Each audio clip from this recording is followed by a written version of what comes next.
Hey everyone, it's Sammy from Push Square, and would you look at this, the PlayStation VR aim controller only launched this week and already we've got some third-party support for it. It was obviously announced that Dick Wilde would support the peripheral prior to launch, and it's hit the PlayStation Store today, so I simply had to check it out. But before I get into my impressions, I want to thank you for joining me, and if you could like this video and subscribe to the channel, I'd really appreciate it. But with my begging out of the way, let's get into the video. So Dick Wilde is not anywhere near as ambitious as Farpoint, but it's got a price point that reflects that. I paid $11.99 for this game from the UK PlayStation Store, and I assume it's about $15 on the US version, but I haven't fact checked that yet because I'm lazy.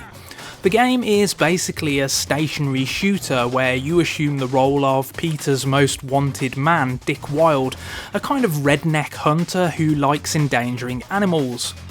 But what's interesting here is that the game makes use of the PSVR aim controller, as I mentioned earlier in the video. So what you're seeing on screen is the title's social screen, which is actually pretty cool. It displays what the headset wearer can see, but it also includes some scoring information which makes it all feel a bit more social, and there is a pass the controller mode for up to 4 players if you want to play multiplayer.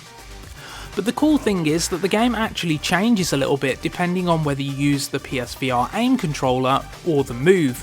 So obviously the latter is designed for dual wielding, and you can see here on the weapon select screen that you can pick from a different roster of weapons if you use the Move.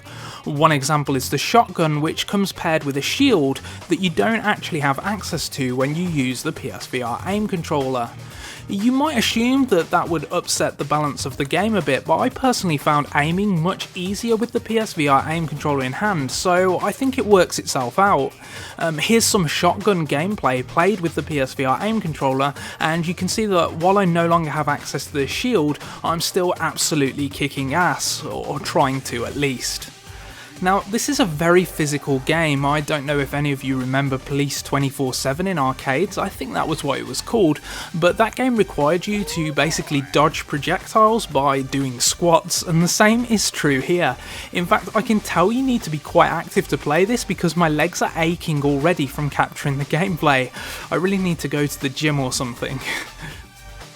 To be honest, while the gameplay definitely does seem fun with the PSVR aim controller, I find these stationary shooters on PlayStation VR to be a little bit boring actually. There's nothing wrong with them per se, and this is certainly a well presented one, but it reminds me of when everyone made sports minigame collections for the Wii. It lacks a bit of imagination, and while I understand virtual reality is a fledgling medium, I don't think it's unfair to want a little bit more. That said, if you are looking for an arcade shooter and a reason beyond Farpoint to use your PSVR aim controller, this seems pretty well made, and it works exactly as advertised. It looks really good in the headset, and I dare say you could get quite a bit of a workout playing this one, as it does require you to move about a fair amount. But let me know what you think of Dick Wilde in the comments section below, and be sure to like this video and subscribe for more PlayStation VR and PS4 content. Thank you so much for joining me, and until next time, keep shooting.